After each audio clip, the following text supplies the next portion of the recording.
Hello guys, ako nga po pala si Chris Kit Pinignos at may kasama ako kilalang player sa kanilang lugar at siya ay nakapagkamit ng 4 times champion and under 13 season MVP, under 14 Mythical 5, under 15 Mythical 5, and under 30 Mythical 5. So yun, anong pangalan ni Idol? Ako nga pala Cedric Fernando, Idol.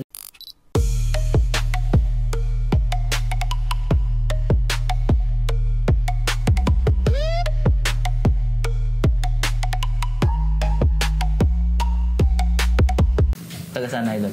Taga Ginayang, Idol. So yun, Idol, kailan ka pa natutong mag-basketball? Nung pandemic lang, Idol. Pwede mo bang ikwento sa amin kung paano yun? Nung pandemic kasi, Idol, wala kang pinagkakaabalahan. Kaya yung mga kaibigan ko, nakikita ko maglaro. Nainggit ako, tapos yun, sumalal na ako sa kanila maglaro. Kumbaga sila yung nagtulak sa'yo na Idol na. Sino naman yung ginagawa mong inspirasyon upang magpatuloy sa laro na to? Pamilya ko lang din, mga Idol, tsaka yung mga kaibigan ko.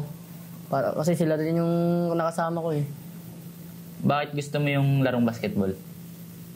Kasi dahil di sa mga kaibigan ko rin, mga naglaro sila, kaya yun, nagustuhan ko lang din maglaro ng basketball. Talagang napaka-importante ng mga kaibigan mo sa Idol ah. Ano naman pakiramdam mo sa tuwing nakakashoot ka sa isang laro? Masaya, syempre, Idol. Syempre, sa mga kasama mo, nakikita kang nakakashoot, parang nakahype din sila eh. Parang ganado na lahat, no? Sino naman yung pinaka-favorite mong basketball player? Si Justin Brownlee, Idol. Bakit si Justin Brownlee? Kasi sa mga galawan niya din, Idol, parang ginagaya ko rin siya, yung mga shooting niya, mga dribblings. Ano naman yung special move na gusto mo pang matutunan o ma-master pa? Yung Idol, sidestep. Bakit sidestep, Idol? Kasi pag nasa loob ako ng court, pag-dribble ako, nahirapan ako pumasok sa loob ng sa loob ng court. Parang mga bantay. Mga butas ganun. Tapos sidestep na lang paraan mo para makabutas sa Idol. No? Paano ka naman nag-end sa Idol? Araw-araw ba o minsan-minsan lang? Minsan-minsan lang, Idol, kasi gawa ng may pasok, minsan trabaho. Sino naman nakakasama sa pag-ensayo? Mga kaibigan ko lang din, Idol. Talagang laging andyan yung kaibigan mo, Idol. Talagang kaibigan, di mawala. Ano naman yung pinakamahirap ng part ng training para sa'yo? Yung Idol, yung pagpapalakas ng stamina kasi pagka sobrang haba ng laro mo, tas ganun, may na yung hindi ka agad nakakatakbo. Talagang matuloy ka mapagod. Mahirapan ka pagdating ng laro, Idol, no? Tama. Paano mo naman pinagsasabay yung Idol? Pag-aaral tsaka pagbabasketball po? Pag-aaral tsaka pagbabasketball. Inuuna ko muna siyempre yung pag-aaral ko. Tama. Kasi kailangan yun eh. Pagtas ko magawa yung mga assignments ko, online class, yun, diretso court na ako. Hindi na muna kumain, basketball lang. Basketball agad, importante basketball kaysa kalusugan, Idol, no? Ano naman natutunan mo sa paglalaro ng basketball bukod sa shooting at dribbling? Respeto, Idol, tsaka pakikasama. Hindi dapat mawala yun, Idol. Sa tingin mo, Idol, anong klaseng teammate ka? Tahimik o maingay? Maingay, Idol. Kasi maingay ako pagka nasa bench inaasar ko yung mga kalaban. Talagang kailangan mang asar din, Idol, eh, no? Paano kayo nagtutulungan ng teammates mo sa tuwing may game? Nag-uusap-usap kami, Idol, tapos gumagawa kami ng play. Hindi kami nagsisisihan kasi kung magsisisihan kami, walang mangyayari sa amin, hindi namin may papanalo yung laban. Tapos ikakasira pa ng laro niya, Idol. Sa tuwing naglalaro ka, Idol, depensa o opensa ka? Parehas, Idol eh. Kasi masipag din ako dumipensa eh. Tapos minsan opensa din, nakasahan din nila ako sa mga crucial game. Crucial game talagang kinakailangan ka din minsan, Idol, no?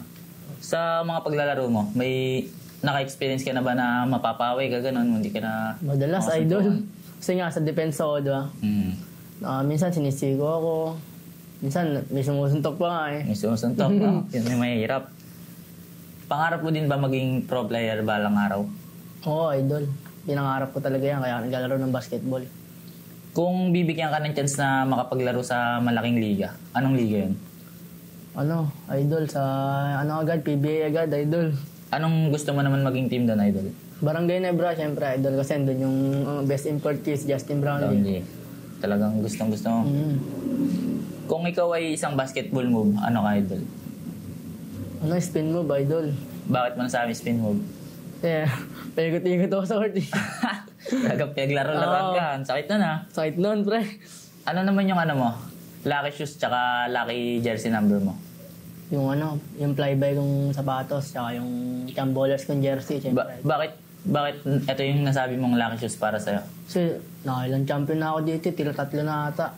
Tapos Yung sa gamit jersey? Sila. Sa jersey, yung Chambolers. Pero Chambolers na team yun. Yung mga nagagamit kong jersey sa mga champion.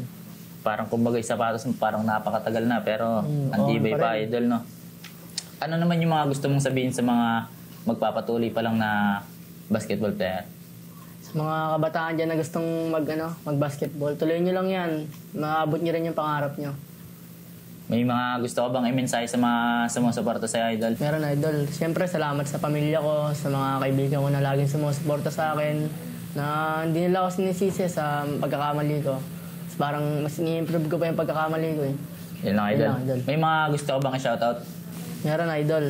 Shoutout nga pala sa 4 Hoops, lalong-lalo na kay Cholo, sa mga kaibigan ko, kay Hailey, kay Cyril, kay Bueno, kay Luke, kay Menard. Tapos sa team niyan, Chambolers. Ito si Russell Tursar, Aaron James Perez, Gab Macho Prelejera, Ivan Legado, lalong-lalo na sa SK chairman namin, Jam Ramirez, tsaka si Jello Pocio, Jan Barrientos, Jincol Toledo, Justin Lee Prelejera, Lance Bares, tsaka si Lance Prelejera, si Manuel, si Mark E. Torres, si Nash, si Excel Garnase. Tapos sa mga kaklase ko, si Clark Bugon, si Denver Ramirez, si Sean, si Jimwell, si Adrian, tsaka lalong-lalo na kay Chris Kit Binignos. Yun lang po. Maraming salamat sa pagpunta mo, idol. Tuloy-tuloy mo lang yung paglalaro mo. Salamat, idol. Maraming salamat din po sa walang sawang suporta. Sana po andyan lang din po kayo palagi para sa 4 Hoops. Bye-bye! Ba, siya na lang magsasalita, di ba? 18 years old. Meron, idol. Shoutout sa team ko, Chambolers. Tanga, ulit ka. Kakat niya ako, Joe. Oo, cut yun. Kakat nga. Cut mo na. Okay na yan.